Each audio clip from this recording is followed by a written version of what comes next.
예, 오늘부터 신약성경 에베소서를 강의합니다. 지금 에베소서를 강의하는 이유, 첫째는 에베소서는 바울 서신 중에서 가장 후기에 바울이 가장 완숙했을 때 쓰여진 완숙한 서신입니다. 그래서 기독교 진리를 집약적으로 잘 다룬 아주 균형 있는 서신입니다. 모든 서신이 다 균형이 있지 않습니다. 예를 들면 갈라디아서 같은 경우는 아주 위기의 상황에서 대응으로 썼기 때문에 굉장히 중요한 진리를 강조하고 있지만 균형 잡힌 서신이라고 보기는 힘듭니다. 고린도전서 같은 성경은 여러분 보시면요, 교회 내에 어떤 구체적인 문제들이 발생했어요. 그런 문제들에 대응하면서 쓴 서신인데 반해서 이 에베소서는 일반적입니다. 에베소의 교회에 무슨 일이 있었지 하는 거 잘 보이지 않습니다. 누구나 알아야 하는 기독교 일반 진리, 어느 교회나 해당하는 진리를 요약해서 전하고 있습니다. 두 번째로 그 전체의 주제가 은혜와 평화. 바울이 편지를 쓸 때마다 바울의 시그너처, 사인이라 할 만큼 독특한 이 인사말이 은혜와 평화입니다. 이것은 바울 신학뿐 아니라 구약과 신학 전체의 복음을 가장 잘 요약하고 있는 두 단어, 우리 교회도 은혜의 샘, 평화의 길이라고 하는 주제가 있지 않습니까?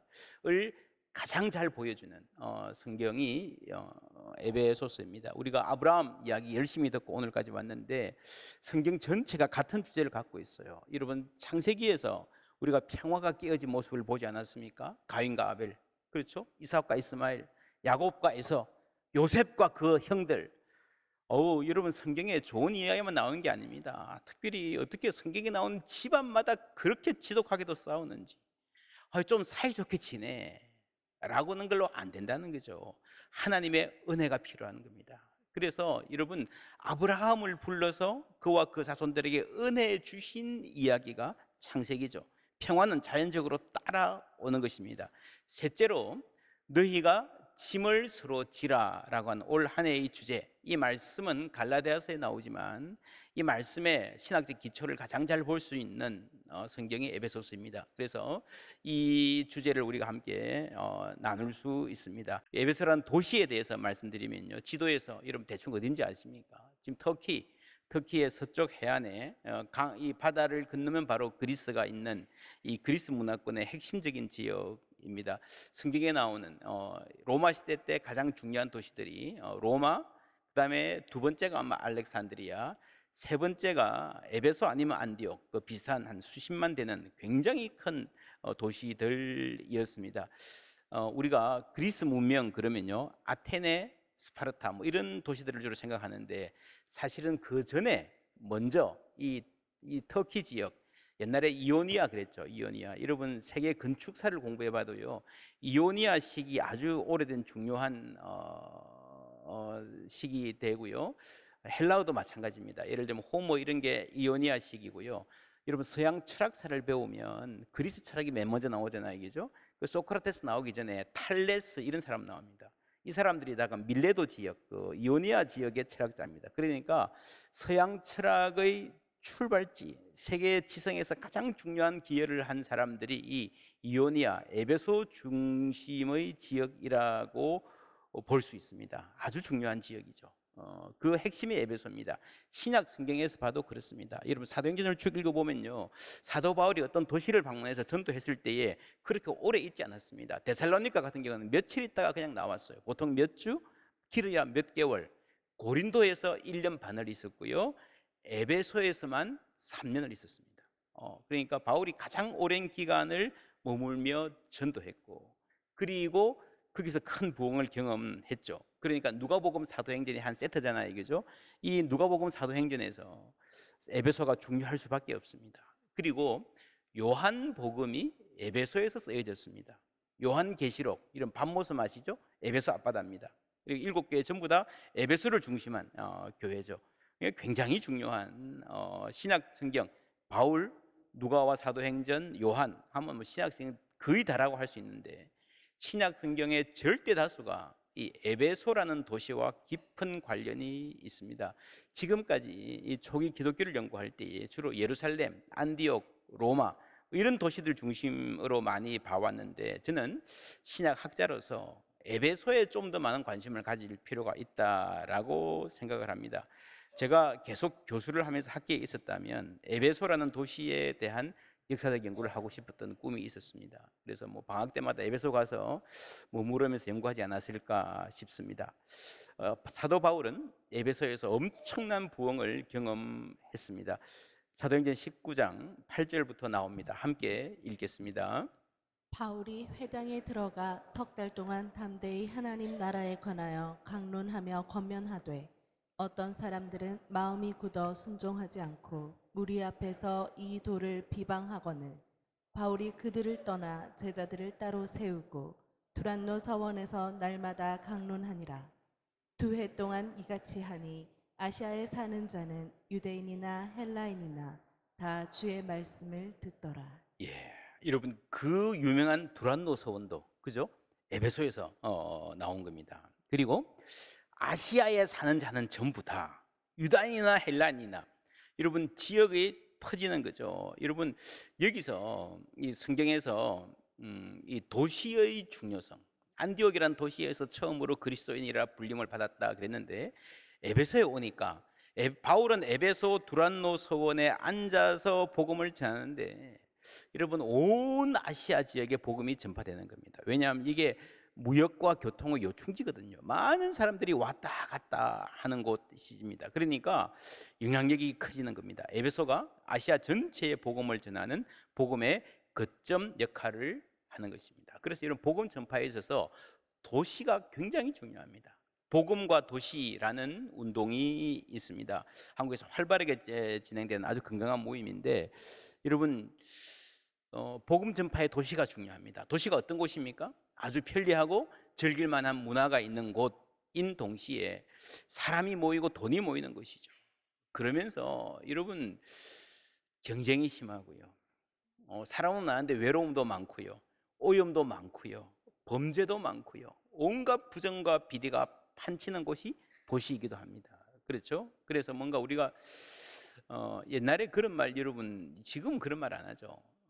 눈 감으라 그래놓고 뭐 한다? 코 베어간다. 그게 어디죠? 대도시를 얘기하는 겁니다. 대도시는 그런 곳이다. 그래서 사실은 좀 뭔가 깨끗하게 살고 싶은 사람들은 도시를 떠나서 이렇게 뭔가 돌을 닦든지 뭐 좀 순수하게 살고 싶다 이런 마음이 있는데 성경은 그렇지 않습니다. 여러분 성경은요 도시로 갑니다. 사도 바울이 쓴 편지 보십시오. 그죠? 로마, 고린도, 데살로니가, 빌립보 그리고 에베소 전부 다 도시들입니다. 도시에는요 이 성공 신화가 있습니다. 수많은 사람들이 성공하기 위해서 도시로 몰려들지만 그 중에 소수는 극소수는 성공하고 대다수는 빈민을 형성하는 곳이 도시이기도 합니다. 그래서 지나친 도시화가 갖는 문제가 많기는 하지만 도시가 큰 악이 있는 곳이기는 하지만 그러나 하나님께서 그 도시를 통해서 도시화 가운데도 일하시는 그 뜻을 발견할 수 있어야 우리가 복음을 제대로 전할 수 있다라는 굉장히 중요한 고백이 우리 기독교의 핵심에 있습니다. 바울도 도시부터 전도했습니다. 특별히 이 도시 전도가 중요성이 확인되는 곳이 에베소입니다. 바울이 에베소에서 큰 부흥을 경험하면서 다음 단계의 소명이 생깁니다. 사도행전 19장 21절 함께 읽습니다. 이 일이 있은 후에 바울이 마게도냐와 아가야를 거쳐 예루살렘에 가기로 작정하여 이르되 내가 거기 갔다가 후에 로마도 보아야 하리라 하고 로마도 보아야 하리라. 그러니까 사도행전이 로마에 가서 마치는데요 로마까지 가서 전도하겠다라는 생각을 바울이 처음부터 한 게 아닙니다. 그렇죠? 바울은요 이 강 건너서 아시아에 있다가 마게도냐로 건너가는 것도 처음에는 생각을 안 했습니다. 그런데 로마까지 가서 해야 전도해야 되겠다라는 생각을 하게 된 것 자체가 에베소에서 일어난 일입니다. 에베소에서 무슨 일이 일어났습니까? 큰 부흥을 경험했죠. 그 도시만이 아니라 이 에베소에서 전도하니까 아시아 전체가 이제 소아시아, 옛날에 터키, 지금의 터키 지역을 이야기하는 거죠. 아시아 전체에 복음이 전파되는 걸로 볼 때에 로마에 가면 거기는 세계의 중심이니까 온 세계에 복음을 전할 수 있겠구나 하는 생각이 드는 겁니다. 그만큼 사람의 시야가 넓혀지는 겁니다. 우리 좋아하는 찬송 중에 이런 찬송이 있죠. 이 소명의 언덕 기쁨의 땅에서 주께 경배드립니다. 소명의 언덕이란 말이 무슨 말입니까? 하나님이 우리를 소명을 주실 때에 언덕에 세우십니다. 이 언덕에 세우신다는 말은요, 골짜기에서 저 밑에서 있을 때는 보이지 않던 무엇이 언덕에 서면 보이는 거 아닙니까? 그죠? 바울은 에베소라는 언덕에 올라서 마침내 로마를 시야에 넣을 수 있었습니다. 여러분, 이것은 하나님 우리 인생을 인도하시는, 사역뿐 아니라 우리 인생 전체를 인도하시는 굉장히 중요한, 여러분, 이 정도 올라봐야, 하나님이 가라는 곳에 순종해봐야, 그곳에 가봐야, 그 정도 성공을 경험해봐야 그 다음 단계가 보이기 시작하는 거예요. 여러분, 사업도 마찬가지입니다. 세상 말로 하는 여러분 성공, 뭐 대박이라 해도 좋습니다. 요 정도 내가 해보니까요, 그것 자체를 누리는 것이 아니라 거기서 서 보니까, 요 정도 올라와 보니까 그 다음 단계가 보이는 거예요. 시야가 넓어지는 겁니다. 그래서 우리에게, 또 우리 자녀들에게 시야를 넓혀주는 사역은 굉장히 중요합니다.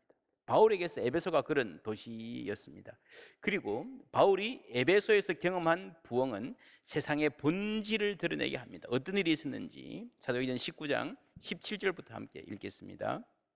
에베소에 사는 유대인과 헬라인들이 다 이 일을 알고 두려워하며 주 예수의 이름을 높이고 믿은 사람들이 많이 와서 자복하여 행한 일을 알리며 또 마술을 행하던 많은 사람이 그 책을 모아 가지고 와서 모든 사람 앞에서 불사르니 그 책값을 계산한즉 은 5만이나 되더라. 이와 같이 주의 말씀이 힘이 있어 흥왕하여 세력을 얻으니라.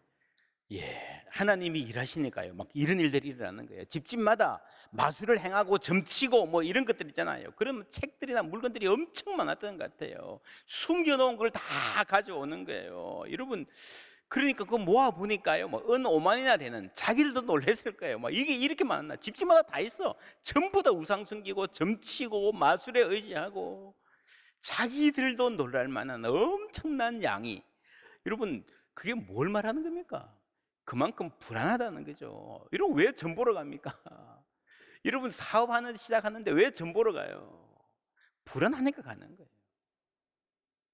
결혼하는데 왜 사주팔자 봅니까? 불안하고 두려우니까 하는 거예요. 확신이 없으니까. 여러분, 그런데 그거를 다 들고 와서 아낌없이 불살랐다. 야, 그 돈 되는 건데 아깝다, 이것뿐 아니라, 여러분, 그렇게 가졌던, 점을 쳐야만 살 수 있었던, 사주팔자를 봐야만 결혼을 할 수 있었던 그 불안과 두려움과 어리석음에서 해방되는 거예요. 할렐루야. 돈 되는 것을 아낌없이 태우는 것뿐 아니라, 이제는 더 이상 우리가 이런 신들에 눌려 살 필요가 없다. 그것이 진정한 해방입니다. 이런 복음을 만나면 지금까지 내가 얼마나 우습게 피폐하게 살았는지 알게 되는 거예요. 진짜를 만나고 나면 가짜에 속아서 인생을 허비하고 살아왔다는 것을 알게 되는 겁니다. 진짜를 알기 전에는, 그전에는 누가 뭐라 그러면 그런가, 그게 맞는 것 같기도 하고, 또 저건가 막 속았어요. 막 이리저리 기웃하던 그 사람의 불안을 이용해서 사람들이 돈벌이 하는 거잖아요. 그렇게 전전긍긍하던 사람이 진짜를 만나면, 복음을 만나면 확신 있게 살아갈 수 있습니다. 그 자리에서 다 버리는 거예요. 이제는 그런 거 필요 없다. 다 불태워 버리는 겁니다. 그리고 에베소에서 일어난 이 부흥은요, 그만큼 큰 반작용도 불러옵니다. 19장 24절에 보면요, 데메드리오라 하는 어떤 은장색이, 은으로 아르테미스라는 그 신상 모형을 만들어서 직공들에게 적지 않은 벌이를 하게 하더니, 우상 숭배가 강행하니까 우상을 만들어 파는 사업이 잘 됐습니다.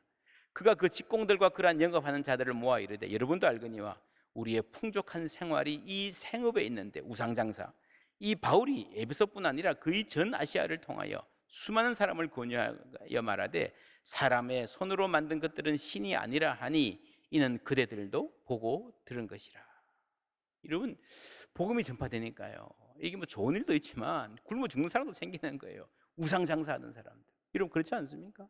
이런 복음이 전파되는 것이에요. 사창가가 없어지잖아요. 술집이 줄잖아요. 그 당연하잖아요. 우상 장사들이.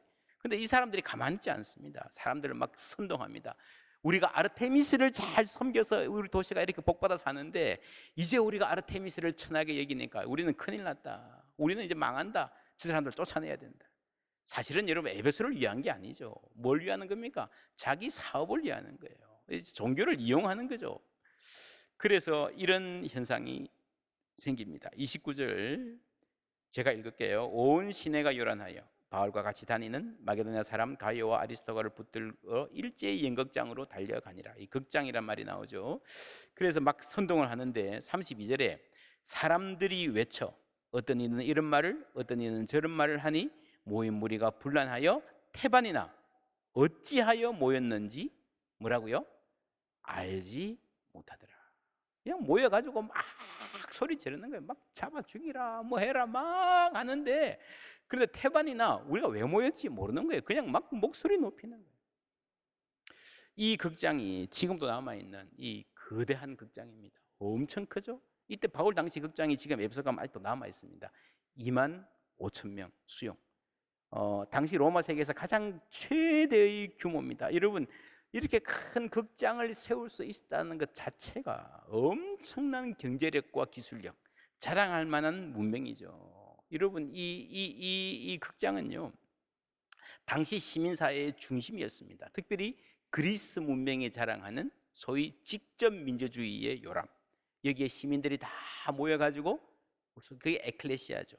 이제 폴리스를 이렇게 우리가 전쟁을 할 것인가 말 것인가 차분하게 토론하는 합리적 인간들의 토론장이라고 자랑하던 그 민주주의의 요람이 바로 이런 극장인 것입니다. 그런데 여러분, 합리적으로 토론해서 민주적인 질서를 세워가는 그리스인다운 지성적인 공동체를 상징하는 이 자리가 어떻게 되어 있습니까? 사람들이 모여가지고요 막 소리 지르는데 태반은 무슨 소리 하는지도 모르고 왜 모였는지도 모르고 그냥 마구마구 소리 지르는 거예요. 그래서 이들이 하는 구호가 있습니다. 크도다 에베소 사람의 아르테미스예요. 여러분, 이 기가 막힌 일입니다. 이 에베소라고 하는 이 지역에 대한 애국심, 그렇죠? 그리고 우상 아르테미스. 여러분, 실제로 본심은요 애국심을 팔아서 우상을 팔아서 종교를 팔아서 장사하는 거예요. 장사. 크도다 에베소 사람들의 아르테미스예요. 이 자기 자부심을 막 높이는 거죠. 이 포스트 트루스 시대라는 말 알잖아요. 그렇죠? 이제는 사람들이 진실이 뭔지 별로 중요하지 않고 무조건 모르고 목소리부터 높여지는 시대가 되고 말았습니다. 이런 세대를 향해서 쓰여진 에베소서. 이 에베소서가 무슨 말을 하고 있는지 이제 이번 주부터 차분히 보실 텐데 1장 17절부터 함께 읽습니다. 우리 주 예수 그리스도의 하나님 영광의 아버지께서 지혜와 계시의 영을 너희에게 주사 하나님을 알게 하시고 너희 마음의 눈을 밝히사 그의 부르심의 소망이 무엇이며 성도 안에서 그 기업의 영광의 풍성함이 무엇이며 그의 힘의 위력으로 역사심을 따라 믿는 우리에게 베푸신 능력의 지극히 크심이 어떠한 것을 너희로 알게 하시기를 구하노라. 아멘. 알게 하시기를 구하노라. 여러분, 알아야 된다는 거죠. 바울이 이 에베소서를 쓰면서 성도들을 위해 기도하는 가장 중요한 기도 제목이에요. 여러분, 돈 벌게 해달라도 아니고요, 병 낫게 해달라고도 아니고요, 하나님의 뜻을 알게 해 주시기를 원합니다 였습니다. 너희 마음 눈을 밝히사, 그렇죠? 지혜와 계시의 영을 너희에게 주사. 여러분, 우리 인생의 모든 거의 대부분의 문제가요 알면 해결되는 거예요. 하나님의 뜻과 진리를 알면 해결되는 겁니다. 다시 말해서 우리가 이렇게 고생하고 헛되이 세상을 낭비하고 하지 않아도 되는 걱정과 불안에 사로잡혀 사는 것은요 몰라서 그렇다는 거죠. 몰라서 그렇다는 겁니다. 그리고 마지막에 가서 이런 말씀이 나옵니다. 끝으로 마지막이죠. 6장에 가면 너희가 주 안에서와 그 힘의 능력으로 강건하여지고 마귀의 관계를 능히 대적하기 위하여 하나님의 전신갑주를 입으라. 여러분, 이 말씀은 많이 들어보셨을 거예요. 전신갑주를 입으라. 신앙의 싸움을 싸우자. 전투태세를 갖추어라. 맞는 말입니다. 중요한 말입니다. 그런데 여러분, 이게 에베소서 전체로 보면요 6장에 가서 나옵니다. 무슨 말인가 하면은 이 앞에 나오는 분별력, 지혜와 계시의 영, 하나님의 뜻을 아는 것이 선행되어야 된다는 겁니다. 그거 없이 그냥 무조건 싸우자. 여러분, 그러니까 문제인 거예요. 왜 싸워야 되는지, 무엇과 싸워야 되는지 모르고 무조건 머리 디밀고 싸우려고 하니까 그게 문제예요. 그게 오늘날의 기독교의 문제입니다. 신앙의 싸움을 이야기하기 전에 먼저 분별력이 있어야 되는 거예요. 먼저 하나님의 은혜가 있어야 되는 거예요. 하나님의 은혜가 있으면 뭐가 있습니까? 여러분, 평화가 있습니다. 그래서 에베소서를 전체적으로 보면 싸움도 필요하지만 가장 중요한 정서는요, 싸움이 아니라 평화입니다. 에베소서 2장 14절 말씀 함께 읽습니다. 그는 우리의 화평이신지라 둘로 하나를 만드사 원수된 것 곧 중간에 막힌 담을 자기 육체로 허시고. 원수된 것을 허신다. 하나님 우리의 샬롬이시다. 원수된 것, 영어로 enmity입니다. 뭡니까? 적대감을 없앤다는 거죠. 세상 모든 역사가 여러분 enemy, 내 원수를 없앤다는 쪽으로 가는데 그게 아니고, 원수를 죽이는 게 아니라 내 안에 있는 적대감, enmity, 원수 삼는 우리의 마음을 하나님이 죽이시는 것이, 그것이 은혜고 평화입니다. 여기서 여러분, 가인과 아벨의 시대 때부터 계속해서 지금까지 내려온, 사람들이 물고 뜯고 싸우고 서로 비판하고 전쟁하는 이 역사가 끝날 수 있는, 평화의 꿈을 꿀 수 있는 여지가 생기는 것입니다. 에베소에 있는, 오늘 말씀 1절에 보면요, 하나님의 뜻으로 말미암아 그리스도 예수의 사도된 바울은 성도들을 말할 때 두 가지 말합니다. 첫 번째 뭡니까? 에베소에 있는. 그 다음에는 어디 있습니까? 그리스도 예수 안에 있는. 이 둘이 함께 가는 거예요. 우리가 어디에 있습니까? 그리스도 예수 안에 있는 줄 믿습니다. 그런데 동시에 이 사람들은요, 에베소에서 살고 있었습니다. 이 에베소가 어떤 곳입니까? 겉으로는 화려하지만 우상 숭배가 있고 서로 속이고 여러분 경쟁하고 수많은 부정과 수많은 타락이 있는 그런 도시였습니다. 오늘 우리가 살아가는 세계는 어떤 세계입니까? 지금 폭염으로 온 세계가 고통하고 있으며 앞으로 더한 것이 올 거다, 다 알고 있습니다. 이것이 인간의 탐욕의 결과다, 우리가 알고 있습니다. 이번에 잼브리 대회, 이거는 뭐 지금 이 폭염 대회 준비 부족뿐 아니라 이 그 지역 자체가 무분별한 개발, 하지 말아야 할 개발을 한 것이 아닌가 하는 반성이 조금씩 일어나고 있습니다. 지금 한국 사회에 뭐 새로 지은 아파트가 그냥 막 허물어지는, 그 안에 인간의 탐욕과 무책임이 있잖아요. 한 초등학교 선생님의 비극적인 죽음으로 슬퍼하며 있는 가운데에 또 뭐 어디서 뭐 묻지마 폭행 뭐 이런 것들.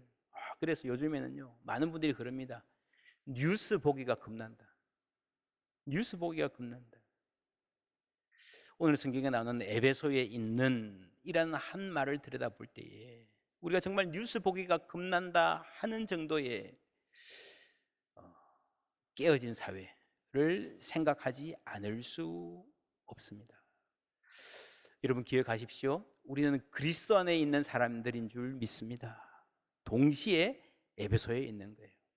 그리스도에 있는 우리의 실존이 에베소에서 살아가야 되는 책임을 면제해 주지 않습니다. 그리스도 안에 있는 우리의 실존이, 우리의 믿음이 이 에베소를 믿음으로 살아갈 수 있는, 신실하게 살아갈 수 있는 힘을 줄 믿습니다.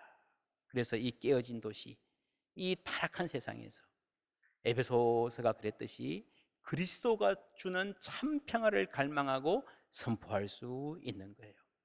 오늘 우리도 마찬가지입니다. 우리가 살아가는 세상 언제고 여러분 어렵지 않았던 때가 없습니다.